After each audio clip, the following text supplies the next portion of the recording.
Bonjour les amis, bienvenue dans cette nouvelle vidéo de Faut qu'on parle. Alors aujourd'hui, ce n'est pas un invité, mais deux en même temps. Deux messieurs qui ont un sacré caractère. Je suis ravie de vous accueillir. Bonjour Pierre et Christophe, bienvenue. Salut Emma.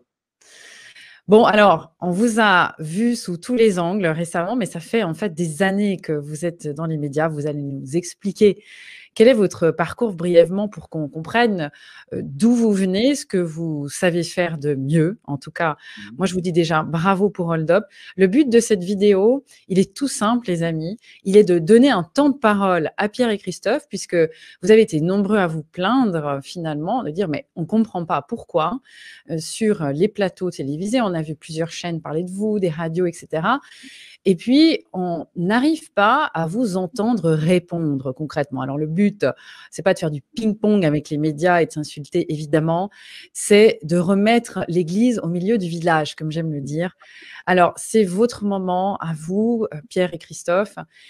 J'aimerais d'abord demander à Christophe, qu'on a peut-être un tout petit peu moins vu sur les réseaux, ton parcours et qu'est-ce qui a été en fait ton univers médiatique jusque-là?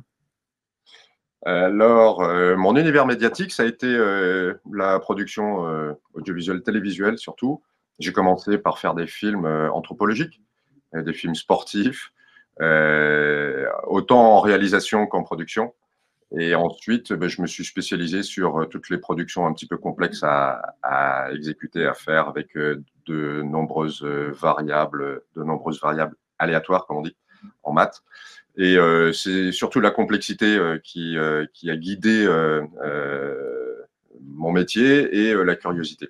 Après, j'ai fait de grosses émissions, comme notamment La Carte au Trésor.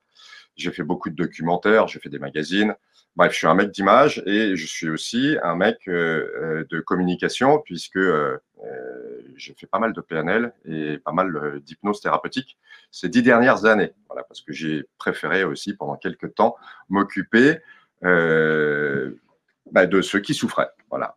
Et pour tenter de leur donner mon énergie et mes connaissances et mes outils. Pierre, on t'a aussi beaucoup vu en préparation du film aussi. J'ai eu le plaisir de t'accueillir à Genève. Pour les personnes qui ne connaissent pas ton parcours, est-ce que tu pourrais rappeler aussi d'où tu viens? Je viens vraiment du milieu journalistique. Moi, ça fait 30 ans que je travaille pour une information un petit peu différente, une information que je qualifierais de positive sans être sans être vraiment bénesse, une information qui donne envie d'agir, une information qui donne des solutions. Voilà, j'ai travaillé un petit peu en presse écrite, en radio et en télévision pour à peu près quasiment tous les médias.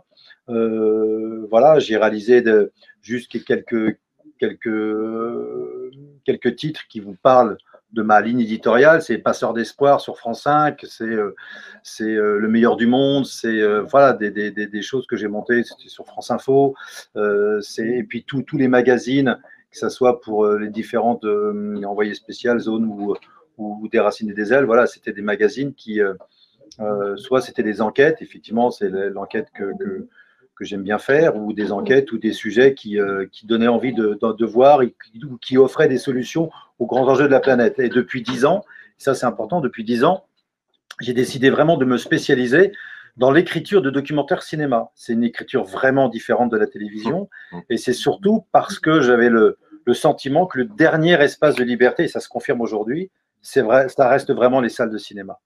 Et ce documentaire, voilà, c'est pour la raison pour laquelle j'ai fait ce documentaire un petit peu quand ça a été un pas de côté que j'ai commencé à faire, à produire en juin pour les salles de cinéma. Donc en ayant la conviction que depuis 10 ans, la seule façon de ne pas être coupé par un rédacteur en chef ou par une directrice de prod ou autre chose qui vous coupe ou qui vous censure en télé, de dire voilà, la seule façon d'exprimer ce qu'on a envie de, voilà, le point de vue qu'on a envie de partager, c'est d'aller au cinéma. Alors justement, quelle est la différence entre un documentaire qu'on fait en tant que journaliste ou enquêteur pour la télévision et un documentaire pour le cinéma? Un documentaire pour la télévision, d'abord, ça va être, je pense, plus une succession. Vous avez un rythme qu'il faut tenir, vous avez un type de langage, vous savez que en face, par exemple, au bout d'une demi-heure, vous avez une émission que là, il ne faut pas relâcher parce que vous avez votre rédacteur en chef qui va vous dire, attends, Pierre, à 29 minutes, il faut que tu mettes quelque chose d'hyper parce que sur une autre chaîne, enfin, vous êtes tributaire de plein de paramètres qui vous échappent. Donc, vous n'êtes pas libre. Et sur une télévision, on peut zapper. Donc, pour éviter la zappette, ben, vous êtes toujours obligé de solliciter l'attention. Or, au cinéma, non. Au cinéma, vous installez une personne. Vous pouvez, parce que vous savez que la personne, elle ne va pas zapper, elle va sortir au bout d'1h30. Donc, vous pouvez installer une intrigue. Vous pouvez vraiment travailler le film avec la musique. Dans un film cinématographique, c'est 50% du succès du film. Moi, ce qui m'intéressait, c'était de captiver les gens sur un sujet qui est concernant, bah là, la gestion du Covid, il y avait quand même pas mal de réponses dont on avait pas mal de questions dont on n'avait pas les réponses. Donc voilà, c'est une écriture qui n'a strictement rien à voir. Je sais que ce documentaire ne pourrait pas passer en télé. Enfin, c'est vraiment une écriture, je dirais, cinématographique avec une fin qu'on essaye d'avoir, une fin voilà, qui donne un petit peu d'émotion et une fin qui surprenne le spectateur. Quand il va au cinéma, eh ben, il a envie peut-être d'apprendre des choses, mais aussi d'être voilà, d'avoir de l'émotion. C'est ça qui recherche le spectateur de. C'est-à-dire que je te coupe. Le champ d'information pour un docu dit cinéma, il est beaucoup plus large. Il y a un formatage évident pour tout documentaire en télé. Il y a des contraintes d'écriture, il y a des contraintes de montage qui n'ont absolument pas lieu d'être pour un documentaire dit pour le cinéma ou pour le net. Hein. Et il y a, en tout cas pour le réalisateur et pour le producteur, beaucoup plus de liberté de champ d'action et de champ d'expression que lorsqu'on est devant quelque chose de très formaté qui généralement caractérise et qualifie tout documentaire pour la télévision. Là où je suis un petit peu moins d'accord avec Pierrot, c'est que le documentaire a une écriture dramaturgique de toute façon. Le documentaire, c'est une écriture. Alors, certes, elle va différer selon le support, mais il y a toujours les mêmes ingrédients pour construire ce qu'est la dramaturgie. Alors, c'est vrai que les amis, vous ne savez peut-être pas, mais Hold Up a été au départ un projet pour être diffusé dans les salles de cinéma. Et je me souviens, Pierre, quand nous avions parlé à l'époque de ce projet, puisque ça a été fait pas en 2 jours, hein, les amis, vous n'avez peut-être pas suivi les coulisses, mais ça a été très intense. Hein. Je me souviens, Pierre, tu me disais quel programme s'est chargé et tous ces rushs à tourner, c'était prévu pour les salles de cinéma. Et malgré toute la bonne volonté, on ne peut pas aller au-delà des mesures. Donc, ça n'a pas été possible pour des raisons de mesures de restriction, de le diffuser comme ça. Alors, qu'est-ce qui a fait que Hold Up s'est retrouvé comme ça sur les réseaux sociaux? Bah, il y a une erreur d'aiguillage. En fait, ce qui s'est passé, c'est que on a pour boucler le financement, enfin même pas pour le boucler, pour trouver du financement pour tourner ce film, on a eu recours à une campagne de crowdfunding. Et vis-à-vis des personnes qui nous ont soutenus, on a eu plus de 5300 contributeurs. Ben voilà, on avait un engagement vis-à-vis d'eux, c'est de leur dire, vous aurez le film 48 heures avant, voire même 5 jours avant la sortie officielle du film. Et donc, c'était prévu comme ça. Et tous ceux qui avaient acheté ce film allaient recevoir ce film gratuitement 5 jours avant la sortie du film. Et nous, on s'est dit, bah, ça va être très bien, on va envoyer ce film avec un mot de passe aux 5000 contributeurs, plus en même temps aux participants, ce qui nous permettra d'avoir le retour de tous les participants. Et leur blanc-seing. Et leur blanc-seing pour savoir s'il y a des corrections à faire, qu'est-ce qu'ils en pensaient. En sachant que c'était un peu plus qu'une copie de travail, le film était quasiment fait, alors même que quand on a envoyé ce film aux 5300 contributeurs, j'étais encore en tournage. C'est-à-dire que le tournage n'était pas encore complètement fini parce que je me dis, tiens, il y a une belle séquence à faire. J'ai tourné le 8 novembre. Si tu pourrais encore l'être. Hein. Voilà. Donc, voilà, donc ça a été un… Et en fait, ce qui s'est passé, c'est que les 5300 contributeurs étaient tellement contents du film qu'ils l'ont balancé sur les réseaux. Ils l'ont balancé sur les réseaux en pensant, bah voilà, c'est bon, le film, il a été payé. Bah non, le film, il n'a pas été payé. Il a été en partie financé par le public et merci à eux parce que sans ça, on n'aurait pas pu aller jusqu'au bout, c'est certain. Mais il a été financé à moitié par le public et c'est pour ça que je tenais en disant que c'était un vrai film citoyen et on était content de savoir que voilà, que grâce à eux, on ait pu aller jusqu'au bout de ce long métrage. C'est un vrai documentaire long métrage qui fait quand même plus que, enfin, quasiment 170 minutes, quoi. C'est pas rien. Pour que les gens comprennent bien, avant d'arriver dans le vif du sujet, hein, qui a été vraiment la grosse controverse sur Hold Up, qu'est-ce qui fait le prix d'un documentaire comme ça? Parce que les gens ne comprennent pas forcément. Des fois, il y en a qui disent oui, mais avec un téléphone portable, on arrive à faire des choses gratuitement. J'ai vu des gens dire, on a vu des commentaires passer, oui, les budgets sont colossaux, on ne comprend pas pourquoi tout cet argent. Alors, comment ça se fait qu'un documentaire coûte autant d'argent? Autant d'argent, alors. Tout est relatif. Selon le CNC, un documentaire d'une durée de 90 minutes, son coût moyen est de 650 000 euros. Alors, qu'est-ce que le CNC pour les personnes qui ne savent pas? Le CNC, le Centre national de la cinématographie. Qui finance en grande majeure partie le cinéma. Le cinéma et le documentaire. Pardon. Donc, partant de là, un documentaire tel que Hold Up, qui a commencé relativement tôt, déjà en préparation, mais on peut dire que le véritable point de départ, c'est fin août, début septembre. On termine le 11 novembre. Okay, donc, il y a à peu près 2 mois de travail à temps plein, aussi bien pour Pierrot. Enfin, on a commencé le 11 juin, le premier coup de caméra. Oui, bien sûr, mais le truc officiel, même si début juin déjà, il y a plein d'enregistrements qui ont été faits, et notamment Pierrot avait procédé de la sorte pour pouvoir faire quelques interviews qui serviraient par la suite à faire un petit montage pour l'appel aux dons. Okay, et c'est ce qui a permis de pré-subventionner ce film.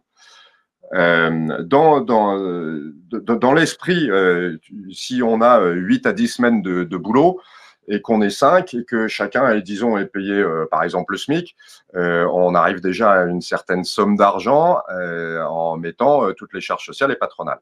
La location d'un studio, la location d'éclairage, la location de matériel, tout ça, ça coûte à un prix certain. Et même si certains médecins que j'ai entendus sur les réseaux ou sur les plateaux dire que eux faisaient des films très bien pour moins de 20 000 euros, ils s'étonnaient. Bon, très bien, moi je ne vais pas me permettre de parler de médecine. Je voudrais juste effectivement rappeler qu'un film moyen, le CNC c'est 650 000, en télé, c'est généralement entre 200 et 250 000 euros. Pour 90 minutes, j'insiste, pour 90 minutes. Là, oui. Le budget moyen d'un film CNC, 550 000 ou 650 000 euros pour 90 minutes cinéma. Là, on a fait le double pour 2 fois moins. C'est certainement, et ça vous pouvez vérifier avec tous les documentaires qui sont sortis, et je pense que Hold Up a une vraie qualité cinématographique, ça je suis désolé, ça j'en suis certain. Vous pouvez, voilà, c'est sans doute l'un des documentaires les moins chers de l'histoire du cinéma. Vraiment. Est-ce qu'il y a une histoire de droit, par exemple, droit d'auteur sur des images qu'on utilise dans des documentaires? Est-ce que ça coûte de l'argent aussi pour que les gens comprennent? Énormément d'argent. Ça coûte de l'argent en fonction du nombre de diffusions, en fonction des supports de diffusion et en fonction de la territorialité de la diffusion. C'est-à-dire que si tu veux diffuser un film uniquement en France et une fois, il est évident que ça va coûter beaucoup moins cher d'exploiter l'extrait que si tu veux exploiter ton documentaire pendant 5 ans sur le monde. Mon précédent film, parce que là pour l'instant les droits n'ont pas été encore tous acquittés, mon précédent film, même Le Troisième Secret, qui est un parallèle mais qui faisait 1h51, on a payé plus de 150 000 euros de droits, juste des droits de diffusion, c'est-à-dire des extraits pour le cinéma. Donc c'est vraiment des frais importants. Avec la masse salariale, c'est le poste le plus important. Donc effectivement, on n'achète pas des droits pour une fois et on les possède. C'est quelque chose qui se renouvelle. C'est important de préciser ça parce qu'effectivement, toute la partie financière, c'est vrai que le crowdfunding a très bien fonctionné. Et heureusement que les gens se sont mobilisés. C'est aussi important qu'ils comprennent comment on budgète un documentaire. Et j'avais envie de faire cette petite mise au point avant d'attaquer dans le vif du sujet. Alors, c'est bon, on va mettre les pieds joints dans la mare, Christophe et Pierre, pour aller droit au but sur tout ce qui a fait la polémique de ce documentaire et tout ce qui crée des problèmes sur les plateaux depuis le mois de mars, c'est ce fameux mot, le complotisme. Pierre, avant d'enregistrer, tu m'as dit Michael Moore, quand il a fait ses documentaires à l'époque, il en a fait aussi 9/11, il en a fait aussi sur des tueries Columbine. Voilà. Il n'a pas été traité de complotiste. Est-ce que tu peux rappeler aux personnes qui sont là avec nous maintenant ce que tu m'as dit tout à l'heure? C'est-à-dire que quand on fait un documentaire, forcément, comme je l'ai expliqué, voilà, on a un milieu, un début, on a un point de vue, on essaye d'emmener les gens vers ce point de vue-là. C'est juste un point de vue, c'est une proposition, on ouvre le débat. Et là, il y avait suffisamment d'énigmes, suffisamment de choses. Et au fur et à mesure, en fait, que quand je suis parti, mon point de vue originaire, c'était de montrer de réhabiliter le virus, en quelque sorte. Quand j'ai vu qu'une maladie aujourd'hui, dont on a très vite découvert que le taux de guérison à cette maladie de 99,95%, 99,95%, on s'est dit, mais ce virus, on va les réhabiliter. Le virus, il fait partie de la vie, il ne faut pas en avoir peur, il circule, il doit circuler, et c'est ainsi. Donc, moi, j'avais construit mon documentaire au départ en disant, tiens, je vais réhabiliter le virus. Et après, au fur et à mesure de mes recherches et des découvertes, je me suis dit, peut-être qu'il y a peut-être autre chose, c'est-à-dire peut-être que ce virus, qu'il soit fabriqué ou peu importe dans quel ou tel labo, peut-être derrière, il y a peut-être la disparition de la monnaie liquide et j'avais envie de construire mon film avec ce second point de vue qui était pour moi qui est une hypothèse, bien sûr. Ce ne sont que des hypothèses. Moi, j'ai donné la parole à des personnes qu'on n'entendait pas. J'ai aussi, pourquoi j'ai fait ce pas de côté? Parce que ce film, ça a été un pas de côté, tellement j'étais énervé de ne pas avoir de réponse à des questions que tout le monde se pose. C'est-à-dire les questions que tout le monde se pose, chloroquine interdite, substance vénéneuse, pourquoi des médecins ont été interdits de prescrire. C'est unique dans l'histoire de la médecine. Des médecins ont été interdits de prescrire un médoc qui marche. Pourquoi cette campagne anti-Raoult? Enfin, il y avait tellement de questions qui étaient toujours sans réponse qu'à un moment donné, je me suis dit, il faut faire quelque chose. Et quand, effectivement, à la suite, parce que ça a été vraiment le déclencheur, à la suite de la lecture du livre du professeur Perron, quand j'ai appris qu'il n'y avait aucun journaliste, je dis bien aucun journaliste de télé, d'investigation qui s'était saisi de toutes les informations sourcées du professeur Perron qui est en train d'en prendre plein la tête en ce moment, on se demande pourquoi, là je me suis dit, oui, là je ne pouvais pas ne rien faire. C'est pour ça que j'ai décidé au mois de juin de rentrer et d'essayer de construire ce film. Voilà. Je ne sais pas si j'ai répondu à la question, j'ai oublié la question. Donc désolé. En fait, je me suis posé cette question parce qu'on a tous vu, enfin pratiquement tous, vous aussi qui nous écoutez, les documentaires de Michael Moore. Et c'est vrai que ça a été un des premiers à jeter les pavés dans la mare à l'époque, à dire que le meilleur moyen pour qu'une population fasse ce qu'on lui dit de faire, c'est pas la peur, c'est pas la mauvaise nouvelle, c'est un jour la peur, le lendemain ça va, après-demain ça va plus, et ça va de nouveau. Et quand on fait ce yo-yo, parce que lui, il avait mis en évidence ce côté cartographique avec des zones vertes, des zones oranges et des zones rouges avec tout ce qui se passait avec le terrorisme. Et on n'a pas… Alors, il a été loin dans ses recherches et dans ses affirmations. Effectivement, c'était des documentaires. À l'époque, il y avait peut-être moins cette influence des réseaux sociaux. Et maintenant, depuis le mois de mars, quand on observe, que ce soit un journaliste, ou même maintenant, on voit des scientifiques. On a aussi beaucoup évoqué Astrid Stuckelberger sur les plateaux comme étant une scientifique complotiste. Moi, je me dis, qu'est-ce qui a changé? Alors, vous deux, Christophe et Pierre, vous êtes dans le milieu médiatique depuis des lustres. Est-ce qu'aujourd'hui, vous vous sentez serein quand vous abordez vos prochains projets et vos projets actuels professionnels? Est-ce que ça a changé? Non, moi, je suis très serein. Je ne vais pas changer Cette enquête, je l'ai construite de la même façon que j'ai construit mes autres enquêtes. Donc, pourquoi les 4 autres sujets, mes 4 autres documentaires cinématographiques, il n'y a rien eu. Ils ont bien marché, ils ont fait quasiment 70 000 entrées, ce qui est colossal pour le cinéma. Donc, il n'y a eu aucun problème. Pourquoi tout d'un coup, il y a eu cette avalanche d'injures, d'insultes même, et de calomnies? J'en sais rien, il faut demander aux journalistes.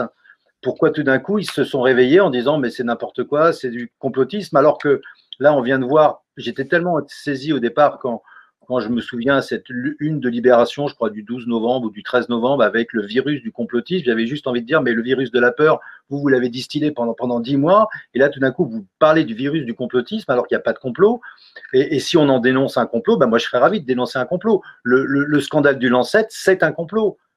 Qu'ont fait les journalistes pour le dénoncer? Est-ce qu'ils sont allés chercher derrière? Non, rien. Enfin, je veux dire que là, j'avais l'impression que le fait d'apporter des ébauches, des réponses à des questions qui étaient toujours sans réponse, eh ben, ça a vexé tout le monde, quoi. Ben non.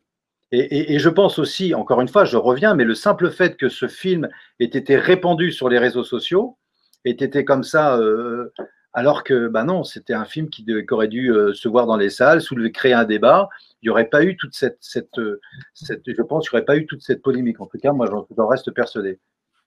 Christophe, est-ce qu'aujourd'hui, on peut encore travailler dans ce genre de documentaire-là sans se faire attaquer de toutes parts? Est-ce que ça a changé de métier de journaliste maintenant?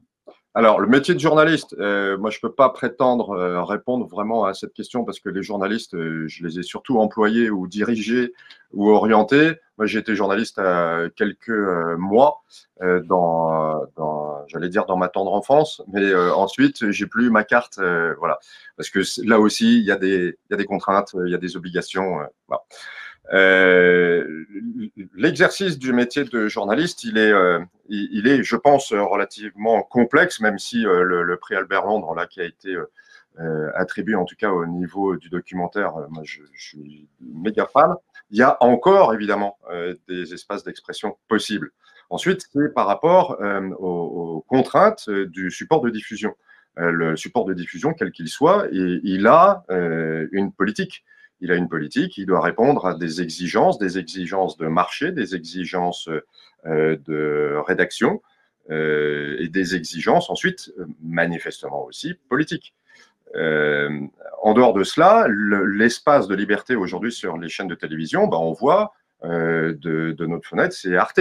Arte, et qu'est-ce qui caractérise Arte, si ce n'est le fait que c'est une chaîne binationale et dans laquelle il n'y a manifestement pas d'intérêt privé. Et il y a Arte qui a diffusé des documentaires absolument magistraux, dont celui qui a remporté le prix Albert Londres. Et cet espace d'expression et cet espace de liberté est encore possible, il ne faut pas se leurrer. Seulement, c'est une écriture particulière. Seulement, c'est aussi un ton et un traitement particulier. Et manifestement, qui n'est pas celui que Pierre a envie d'utiliser. Moi, je le respecte. Moi, je suis là pour défendre mon pote, mais pour défendre mon auteur aussi. Non, mais je pense que le ton, c'est un ton de documentariste cinéma normal. Encore une fois, je le répète, si ce film était resté dans les salles de cinéma, on n'en aurait pas entendu parler. Alors, pourquoi on n'en aurait pas entendu parler? Le fait qu'il a été diffusé comme ça sur les réseaux, voilà, c'était, on balance un film comme ça mais vraiment, et tout d'un coup, les journalistes s'en sont saisis. Allez, ça y est, c'était le préalablement. Donc, ce que tu dis, Emma, c'est qu'il y a de toute façon un avant du temps de Michael Moore. Il n'y avait pas de réseaux sociaux et on commençait simplement, si je puis dire, à découvrir quelle pouvait être la force, en tout cas notre génération, la force de l'image et de la propagande. Ce que Hitler avait d'ailleurs bien compris dès lors qu'il était au pouvoir, et il s'est servi énormément de l'image et de la cinématographie pour faire valoir ses idées et faire valoir ses stratégies malheureuses. On est dans une manipulation, ou on est dans de la désinformation, oui, mais ça date pas d'aujourd'hui. La désinformation, tout comme le complotisme, c'est ce qui fait notre humanité aussi. Qu'est-ce qui va remporter une bataille ou une guerre? C'est d'un côté l'information, de l'autre la désinformation.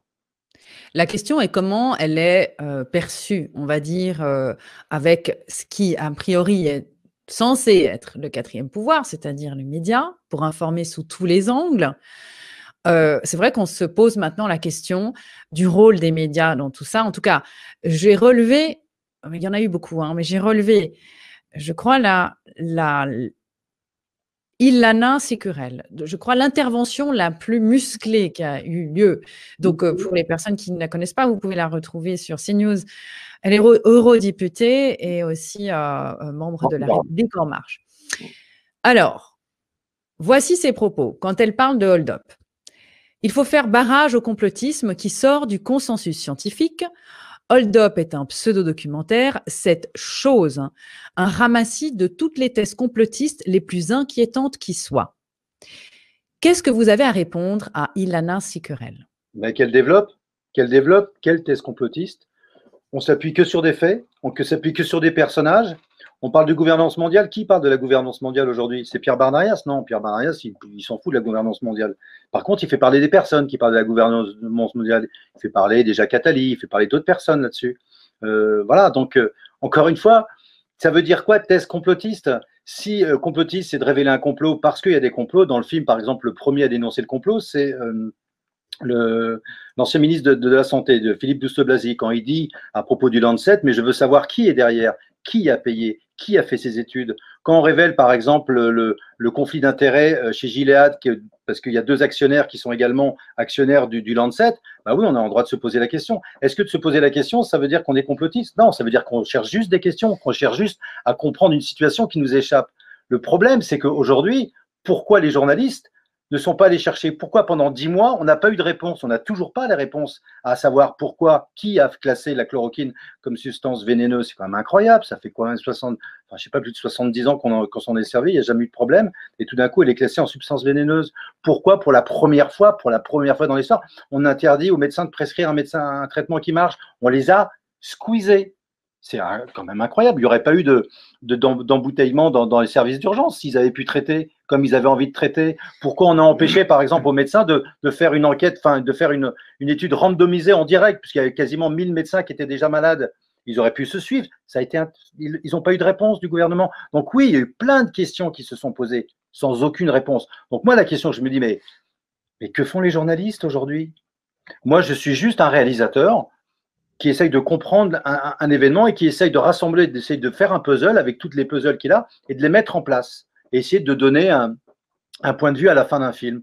Alors peut-être que comment s'appelle, les puzzles, il y en a peut-être 2 ou 3 qui sont rentrés d'une façon un petit peu difficile, mais c'est pas grave, au moins ça suscite le débat. Mais là, de voir cette levée de bouclier comme ça tout d'un coup, sans aucune explication, parce que là, quand vous regardez tous les propos de Libération sur les 10 points qui auraient été dits par contre-vérité, ben non, il n'y a rien, zéro, il n'y a pas une seule chose qui est vraie. Donc quand vous avez un organe de presse comme ça qui s'appelle Libération, hein, et qui en fait enferme dans des choses qui sont fausses, bah oui, vous êtes en droit d'avoir peur, parce que vous dites, punaise, si je suis informé par ces gens-là, oui, j'ai peur aujourd'hui.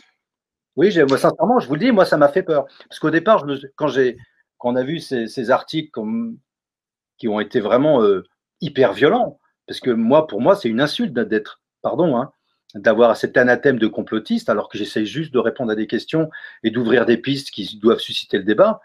Bah, ça a été hyper violent. Et on a avoir dû prendre un petit peu de temps pour répondre. Donc, ça y est, c'est répondu. Et je me suis dit, tiens, peut-être que dans la précipitation, parce que sortir un documentaire de cette qualité et surtout de cette importance en moins de 3 mois, ou en 3 mois à peu près, parce moi j'ai commencé le tournage au mois de juin, on se dit, bah voilà, il y a peut-être des petits ajustements qui n'ont pas… Ben non, même pas, il n'y a pas une seule chose, encore une fois, dans ce film qui est faux ou tronqué. Après, c'est la responsabilité des personnes qu'on a interviewées. Pardon, excuse-moi. Non, mais je t'en prie. Alors, moi, il y a beaucoup de choses qu'on va reprendre, hein, sur tout ce que tu viens de dire. Tu viens de parler de M. Douste-Blazy qui s'est désolidarisé, on va y revenir. Il y avait aussi Mme Pinson-Charlot qui a été reprise sous tous les angles, hein, parce qu'alors là, ça a été aussi pour Mme Ilana Sikurel la catastrophe absolue, hein, parce qu'on parle d'Holocauste, etc. Moi, j'aimerais vous demander, Pierre et Christophe, comment vous auriez souhaité que Hold Up soit reçu de la part des journalistes? Comment vous auriez souhaité qu'on parle de Hold Up dans votre vision? Alors, aucune idée. Alors, franchement, alors vraiment là, je peux pas répondre à cette question. Mais comment, enfin, ça ne nous a pas nous, on souhaite rien. Effleuré. On n'a même pas pensé. On n'écrit pas, on fait pas un film pour la presse. Moi, j'en ai rien à faire de savoir si le journaliste pense que c'est un bon film, un mauvais film. Moi, l'idée, c'est juste d'apporter un débat et d'apporter un vrai point de vue sur une situation qui échappe à tout le monde. Parce que le débat public a été confisqué. Parce que le débat public a été confirmé par ceux-là même. Confisqué. Non, par ceux-là même qui sont censés l'ouvrir. C'est là où la situation est quand même paradoxale. C'est-à-dire que ceux qui vivent de la liberté d'expression l'ont flingué. l'ont flingué en tirant à boulet rouge sur ce film qui proposait juste une contradiction, qui proposait juste une seule contradiction en 10 mois, alors que pendant 10 mois, on a eu pendant 10 mois la même information, les mêmes mots, la même gestuelle, les mêmes, alors qu'il y avait tellement de questions qui se posaient, donc j'ai oublié la question. Mais dès lors que, même des philosophes, ou des pamphlets, bon, ouais, comme messieurs Onfray, Edgar Morin, se font traiter de complotistes. Donc c'est une dérive rhétorique, j'insiste, hein. Et moi, qui m'intéresse beaucoup à tous ces phénomènes de langage, et quels qu'ils soient, et j'ai vu que tu avais aussi fait quelque chose de super intéressant sur l'ingénierie sociale, moi c'est ça qui me préoccupe énormément. C'est-à-dire que dès lors qu'il y a une parole divergente, elle est tout de suite ostracisée, et tout de suite, elle est instrumentalisée dans un manichéisme simplissime, mais toujours de bonne aloi. C'est-à-dire que Madame Sicurel, en l'occurrence, elle doit évidemment défendre ce à quoi elle croit.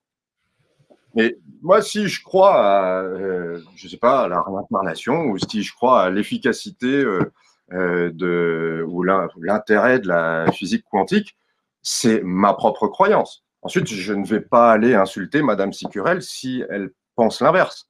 C'est justement par la différence qu'on s'enrichit.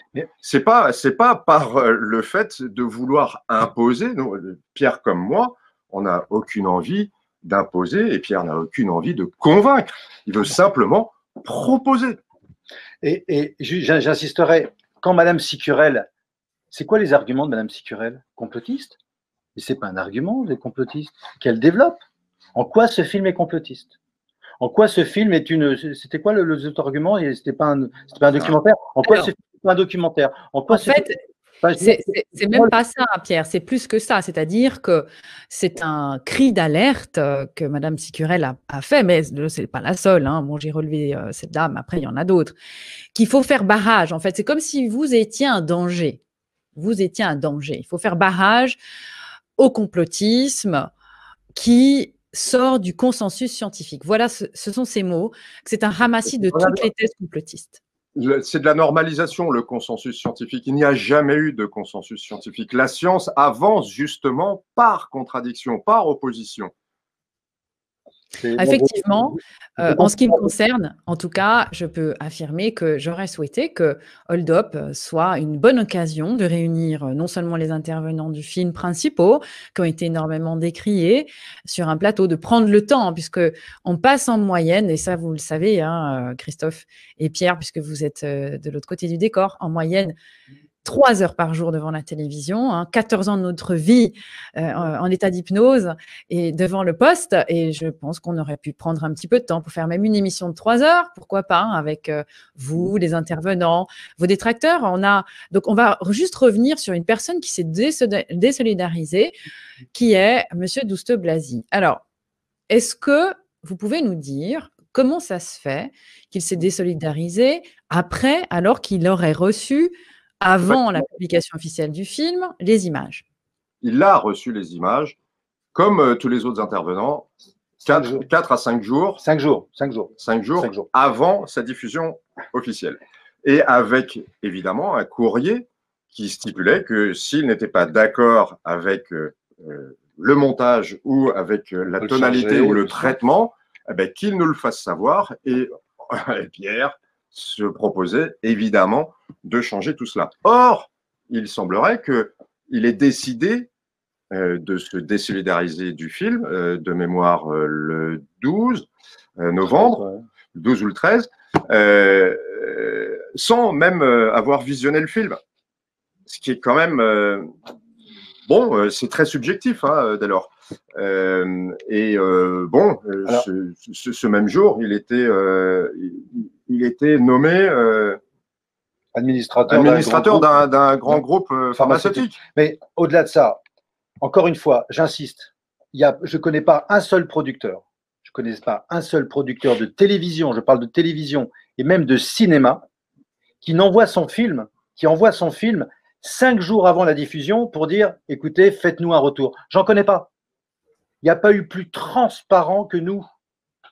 Donc, c'est hallucinant. Et ça montre juste la force et la puissance du lynchage médiatique. Parce que j'en veux pas du tout, paradoxalement, à Philippe Douste-Blazy. Parce que parce que lui, je pense qu'il a tellement été abasourdi comme nous autres, hein, d'être traité de complotiste, même d'antisémite ou antisioniste. Enfin, ouais, c'est d'une aberration sans nom. Encore une fois, j'ai toujours pas digéré ça, ces accusations. Hein. Ça se sent, hein, moi de là, je le sens. Mais ça montre juste l'impact que ça peut avoir et la force, alors que je suis convaincu que ceux-là même, notamment Madame Sicurel, elle n'a pas vu le film. J'en sais rien, mais de balancer comme ça, sans étayer, sans aucun argument, l'argument de complotiste, c'est l'argument de ceux qui n'en ont pas. Parce que c'est l'argument qui ferme le débat. Vous êtes complotiste, on ne parle plus, c'est terminé. Ah bon? Ben non, parlons-en. C'est quoi un complotiste? C'est quoi pour vous un complotiste? Alors là, du coup, on est obligé de parler de la référence, hein, dès qu'on parle de complotisme, on a un nom qui nous vient en tête, Rudi Reichstadt. Je crois, Pierre, que tu as été sur un plateau de CNews, Rudi Reichstadt. Effectivement. Pardon. Sur un plateau de W9, de M6. Hein. Ah, c'était W9, oui, tout à fait. Et voilà, on est revenu toujours à la case départ. Est-ce que tu as l'impression d'avoir pu répondre à M. Reichstadt? Alors, attendez, d'abord, juste une petite précision. Ça a été un traquenard. Hein. Officiellement, en plus, je connais bien des gens. J'ai un ami qui est rédacteur en chef à M6 qui m'a dit, écoute, Pierre, vas-y, tu peux y aller, c'est bien. Vous inquiétez pas, j'arrive. On devait faire le plateau. Alors, c'était un plateau qui était en différé, donc je me méfie toujours du différé. Mais là, je vais passer avec Violaine Guérin. Et Violaine Guérin, quand elle apprend effectivement qu'il y a telle ou telle personne, elle ne dit pas, Pierre, j'y vais pas. Pierre, j'y vais pas. Donc, j'ai dit, bah, écoutez, si Violaine Guérin n'y va pas, j'y vais pas non plus. Donc, voilà, j'allais partir. Et en fait, la productrice était tellement inquiète parce que voilà, l'enregistrement était à 20h, il était 8h moins le quart. Et j'ai dit, bah, écoutez, non, Violaine Guérin, elle n'est plus sur le plateau. J'avais effectivement Astrid Stuckelberger qui était en direct en visioconférence. Donc, j'appelle Astrid et je lui dis, bah, écoute, qu'est-ce qu'on fait? Moi, j'ai pas envie d'y aller parce que d'aller à l'abattoir, en plus, on n'a pas absolument aucune prise sur le montage. Donc, ça sert à rien, ça va pas être quelque chose de serein, on va pas pouvoir débattre, ça va être juste du lynchage. Et puis, Astrid a réussi à me convaincre en disant, écoute, Pierre, de toute façon, on a rien à cacher. Et je dis, oui, tu as tout à fait raison, moi, j'ai rien à cacher. En plus de ça, j'ai envie de dire des choses parce que j'avais plein de choses à dire. Ce qu'on fait maintenant, c'est la première fois qu'on parle aujourd'hui. Hein. Première fois qu'on parle, Emma, librement, parce qu'on n'a pas été invité et parce que j'ai refusé des émissions qui n'étaient pas en direct. Parce que je me suis fait piéger une fois, donc j'arrive sur le plateau de M6, alias W9, et là, pendant 1h30, voilà, on a tiré à boulet rouge. Je ne pouvais pas en placer une, et c'était comme ça, et Astrid est intervenue 2 fois. Je me suis dit, bon, ben voilà, ça m'a servi de leçon. Hein. J'ai pris une belle fessée, et pourtant, j'ai des amis à l'intérieur de la chaîne. Mais j'étais tellement, comment dire, j'hallucinais de voir à quel point on pouvait comme ça falsifier l'information, tronquer l'information en mettant une personne, en lui donnant pas cette liberté de réponse. C'est-à-dire que moi, on m'invitait sur un plateau pour me faire parler et on ne m'a pas fait parler, on m'a à chaque fois entrecoupé, on ne me laissait pas faire parler.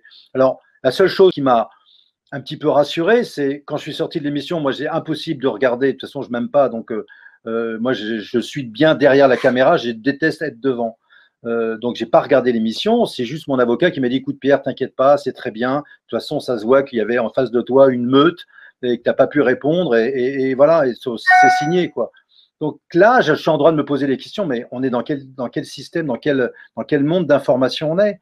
Si on est même pas capable d'entendre, moi, il se trouvait qu'avant de faire cette émission, donc qui a été effectivement montée, trafiquée, enfin bref, de faire cette émission en différé, j'avais pris le soin de répondre à un journaliste d'une grande agence de presse qui s'appelle SIPA, de donner une interview en disant, voilà, je donne une interview, terminé. Comme ça, j'explique point par point tout ce qu'on est en train de dire là, pourquoi j'ai fait ce mail, pourquoi j'ai fait ce film, comment j'ai perçu un petit peu toute cette réaction négative, dans quel but, quel était mon but, quelles étaient mes réactions par rapport à tout ça, le coût, les finances, enfin voilà, de mettre carte sur table. Personne n'a voulu prendre aucun magazine de presse écrite n'a voulu prendre ces informations. La question qu'il faut se poser, c'est pourquoi. De même, j'apporte du lot à ton moulin. Pour ce qui est de l'aspect contradictoire face au discours monolithique de l'État, ce qui a été reproché au film, c'est qu'il n'y a pas de contradiction. Alors, certes, ça peut être considéré comme étant un parti pris de l'auteur, mais l'auteur aussi a pris la peine de démarcher et d'essayer de solliciter des personnalités et des représentants de la politique sanitaire actuelle. Ils ont tous décliné. Donc en fait, ce que tu es en train de dire, Christophe, c'est que vous avez invité des personnes qui auraient pu avoir un son de cloche différent, opposé, ouais. Et ils n'ont pas répondu non. À l'invitation. Non, bien sûr. Mais voilà, donc, enfin, c'est. Encore une fois, quand bien même, c'est vrai qu'on a voulu prendre, il y avait notamment le patron de la SNSM qui a démissionné, il y avait également à Sanofi également, on aurait bien aimé rencontrer le patron de Sanofi, mais quand bien même, dans le film, il y a quand même, ce film offrait pour la première fois une contradiction, avec des personnes qu'on n'avait pas l'habitude d'entendre, avec 2 prix Nobel quand même, 2 prix Nobel, il y a 2 prix Nobel, il y a des scientifiques reconnus, qui ont tous pris l'anathème du complotiste. La question qu'il faut se poser, c'est sur les 34 personnages du film, il n'y en a que 2 qui se sont désolidarisés. Et pourtant, l'attaque a été hyper violente. C'est étonnant. Pourquoi tous les autres sont restés? Alors, je reviens sur ce que je demandais tout à l'heure. Pour moi, c'est important aussi de comprendre. Et pour les personnes qui êtes là, partagez cette vidéo vraiment. C'est important d'entendre qui est derrière Hold Up et comment on n'a pas laissé cette parole. J'aimerais savoir, parce que comme tu me disais l'autre jour au téléphone, Pierre, tu sais, les chaînes de télévision, ils ont quelque chose en plus, c'est qu'ils ont des ciseaux. Effectivement, les amis, ce que peut-être vous n'appréhendez pas assez, c'est que quand on a des ciseaux, ça veut dire qu'on coupe et on met ce qui nous arrange. Alors moi, j'aimerais savoir, Pierre, toi, tu étais sur ce plateau à W9. Je n'ai pas entendu ta réponse à Rudi Reichstadt en ce qui concerne le complotisme. Donc, pour les personnes qui ne savent pas, Rudi Reichstadt représente Conspiracy Watch, l'Observatoire du complotisme. Et toi, tu te retrouves sur ce plateau avec M. Reichstadt en face de toi qui te dit vous m'êtes sympathique, j'ai rien contre vous, mais bref, vous dites n'importe quoi, vous êtes complotiste et ça ne va pas du tout. J'aimerais savoir ce que tu aimerais lui répondre. Peut-être tu lui as déjà répondu, mais nous ne l'avons pas vu si ça a été coupé. Alors, pourrais-tu faire une réponse, s'il te plaît, par rapport à cet argument qui représente d'autres personnes aussi qui maintenant flanquent tous dans le complotisme? Qu'est-ce que tu aimerais répondre, ou Christophe aussi? Moi, la seule chose, je pense même avoir posé la question à Rudy, je lui dis, mais c'est quoi le complotiste? D'abord qu'on s'entende sur le mot, c'est quoi un complotiste? Moi, j'ai juste avancé des arguments, j'ai juste essayé de comprendre une situation qui échappait. J'ai parlé de la gouvernance mondiale, en quoi c'est du complotisme? C'est pas moi qui parle, c'est Pierre Barnarias, on s'en fout. Pierre Barnarias, je l'ai dit, je pense que je l'ai dit sur le plateau de W9, je suis juste un ramasse-miettes. J'essaye de prendre des belles miettes, des bonnes miettes pour les faire partager à d'autres. C'est tout. Mon rôle, il est juste là. Maintenant, respire. Maintenant, effectivement, c'est un documentaire engagé avec un point de vue, mais d'être traité, en plus, le mot complotiste est un mot connoté, comme quoi, voilà, vil, c'est un mot qui est dégradant. En tout cas, moi, c'est comme ça que je l'ai perçu. Maintenant, si le complotiste, c'est dénoncer un complot, pourquoi pas? Moi, je serais fier de dénoncer un complot. Parce que, de toute façon, quand je pose la question à Rudy, mais Rudy, l'affaire du Lancet, c'est un complot ou c'est pas un complot? Des complots, il y en a partout, des complots. Maintenant, en quoi le fait de dénoncer des complots ou de poser la question en disant mais pourquoi, ou de faire des liens entre des situations qui nous échappent et dont on ne parle pas, en quoi c'est être complotiste, mon Dieu? Moi, je fais parler des gens, tout ce que j'avance dans le film est sourcé. Il y a des faits, il y a des propos, il y a des personnages, on peut ne pas être d'accord avec ce que disent un tel ou un tel, c'est juste là l'objet du débat. Mais c'est tout. Pierre Barnarias, il ne fait, encore une fois, je suis juste un ramasse-miettes. J'aime bien ça, ramasse-miettes. Oui, ok. J'ai aussi… Oui, Christophe. Oui. Non, moi, je ne connais pas cette personnalité qui certainement a beaucoup de qualités. Je voudrais insister sur le fait qu'il me semble que son organisme a été créé avec une aide politique, celle de M. Hollande. Il me semble aussi qu'il a des financements dont on aimerait connaître les véritables sources. Et il se retrouve aujourd'hui comme si, finalement, il incarnait ce qui pouvait être comme étant considéré comme étant la vérité. Pour moi, j'assimile ça, mais c'est ma propre façon de voir les choses, moi j'assimile ça au ministère de la vérité. Donc, c'est comme si ce garçon brillant, au demeurant, devait maintenant incarner, représenter la vérité. Or, bon, on sait très bien, hein, philosophiquement parlant, et puis même dans notre vie de tous les jours, on sait bien qu'il n'y a pas une vérité, il y en a plusieurs. Ça dépend de notre sensibilité, ça dépend de notre conditionnement, ça dépend du moment dans lequel on est, pardon. Et moi, ce qui m'intéresserait aussi de savoir, c'est, puisqu'il y a d'autres rédactions qui ont déjà eu affaire à ce monsieur, on a souvent reproché à ce monsieur de tordre le cou à la réalité. Maintenant, si quelqu'un ça me fait penser un peu aux agitprop de Stalingrad, enfin Leningrad, Saint-Pétersbourg et tout ça. Bon, bref. C'est un peu comme Chomsky, hein, on est dans cette veine-là. Et on est dans cette veine-là avec un organisme que j'assimile donc au ministère de la Vérité, qui est le Conspiracy Watch, pardon, mais qui a aussi d'autres émules. Et ces émules, c'est les Check News, c'est tous ceux, d'ailleurs, les Check News et compagnie, c'est financé par Facebook et par Soros. Ce serait aussi intéressant de pouvoir mettre le doigt là-dessus. Parce qu'une information qui est décidée à New York et qui ensuite doit être appliquée, c'est quoi moi, il y a quelque chose qui m'échappe. Il y a quelque chose qui m'échappe aussi quand même cet organisme va dicter à l'AFP ce qui doit être considéré comme étant une information ou de la désinformation. Foncièrement, ça m'échappe. Alors effectivement, ça méritera une émission spéciale là-dessus et c'est prévu, les amis. J'aimerais revenir sur un dernier point qui nous amènera après à ce qui se passe au niveau de la justice maintenant. Sur ce plateau, la présentatrice, qui finalement a plus eu une attitude de procureur à charge que de journaliste, t'annonce, Pierre, que l'Institut Pasteur a posé une plainte contre toi. Qu'en est-il ? Moi, c'est très bien parce que je pense que je vais l'appeler, parce que j'ai envie de savoir quand l'Institut Pasteur a déposé plainte, parce que j'ai toujours pas reçu de plainte. Ce qui est curieux, c'est que, là, on va dire que je fais du complotisme, mais la plainte aurait été déposée à 18h le jour même de l'enregistrement de cette émission. C'est étonnant, non? Donc, l'émission a eu lieu, je crois, il y a plus de 10 jours. J'ai toujours pas la plainte. Donc, moi, de mon côté, rien reçu, ni T-Prod, ni Pierre Barnerias. Donc, voilà, j'ai pas la réponse. Par contre, j'ai pas l'information. Je sais pas où elle a. Effectivement, j'ai entendu pas mal de médias donner cette information-là, comme quoi l'Institut Pasteur porterait plainte contre Pierre Barnerias, alors que moi, je fais juste parler des gens. Donc, j'ai pas compris pourquoi l'Institut Pasteur. Tu révèles un truc super important. On parle de conditionnel. Aurait porté plainte. Donc, on fait de l'information avec du conditionnel et du non, mais c'est super important. C'est la PNL de Christophe qui parle. Non, mais pas que la PNL, c'est aussi une expérience. Enfin, bref.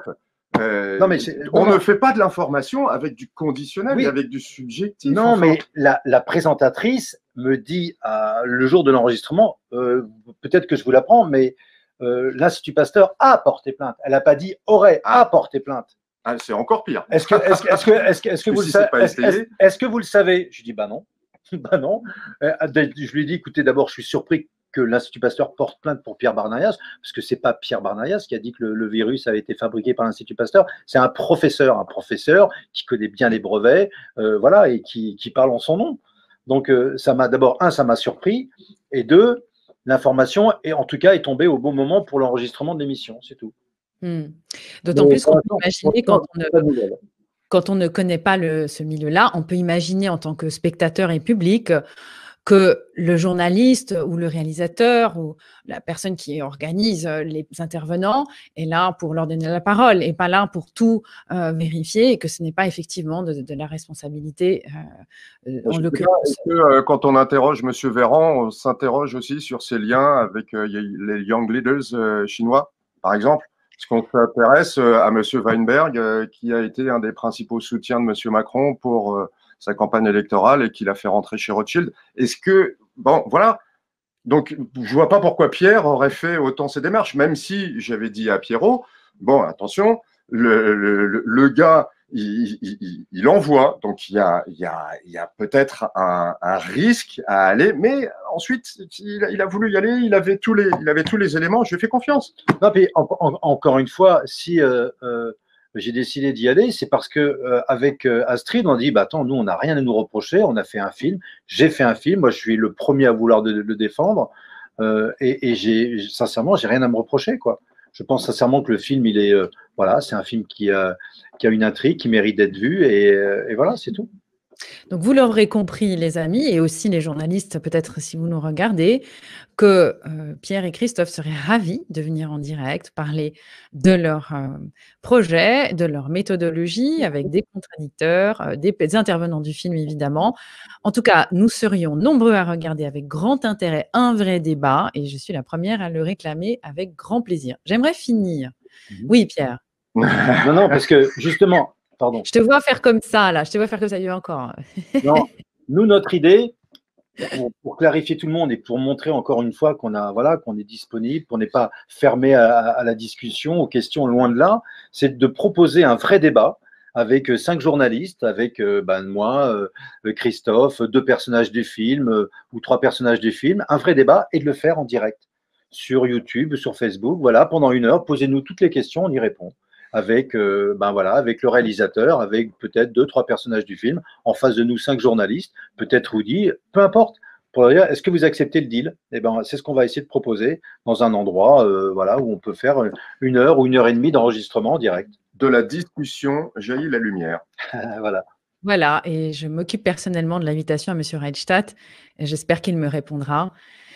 Alors, pour finir cette émission, j'aimerais vous demander si vous avez des actions en justice prévues, puisque vous avez été quand même bien diffamé.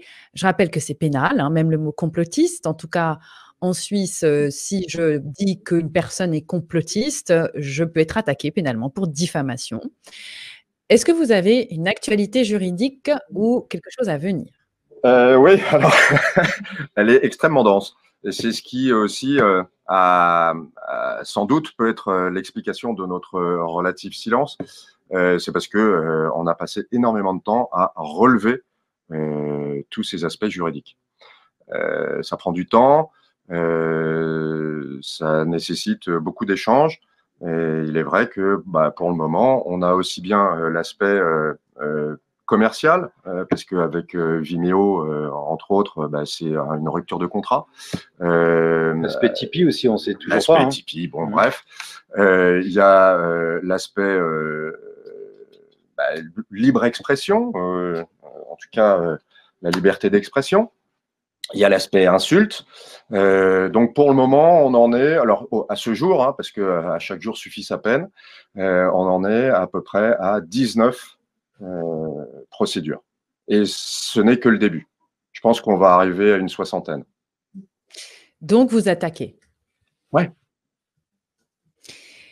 Alors, j'ai le plaisir de voir, vous avez eu une réponse synchronisée à l'écran. C'était magnifique. Je pense que tout le monde était heureux de vous voir ce moment-là. Ça fait plaisir de vous voir sourire aussi. On va s'arrêter là pour aujourd'hui. Ça fait presque 1 heure qu'on parle et ça sera peut-être, et j'espère pas la dernière fois que vous viendrez sur ma chaîne. J'ai beaucoup de plaisir à vous poser ces questions-là et aussi beaucoup d'espoir qu'on quitte tous ensemble pour une bonne fois pour toutes la cour d'école, du pipi caca, complotiste, pas complotiste, et puis qu'on puisse enfin s'enrichir, apporter nos intelligences collectives, avancer. Nous sommes tous des êtres humains. Vous avez tous des enfants ou peut-être des petits-enfants. Je vais vous laisser le mot de la fin parce que je vous vois faire comme ça et, Oui, évidemment, vous l'avez. Emma, avant d'avoir avec plaisir répondu positivement à ton invitation, il y a une journaliste de Mediapart qui me dit, vous savez, Emma Cruzy, elle fait partie de QAnon. Bon. Donc Emma Cruzy, quels sont tes liens d'intérêt avec une personne qui travaille pour QAnon? Enfin, moi, ça m'a fait sourire, mais je te le dis juste que voilà ce que j'ai lu, ça m'a fait sourire. J'ai même pas répondu à la journaliste qui m'a envoyé ces questions, qui est de Mediapart. Enfin voilà, Emma Cruzy, tu fais partie de QAnon. Je suis quelqu'un de très dangereux, effectivement, si on lit mon CV sur Conspiracy Watch. D'ailleurs, j'ai le grand plaisir de constater les méthodes de Conspiracy Watch, c'est-à-dire de payer Google pour référencer mon nom. Ça s'appelle Google Ads. Donc, on paye et on met le nom d'une personne en premier résultat sur un ordinateur. Faites l'expérience si ça vous intéresse et que vous êtes curieux.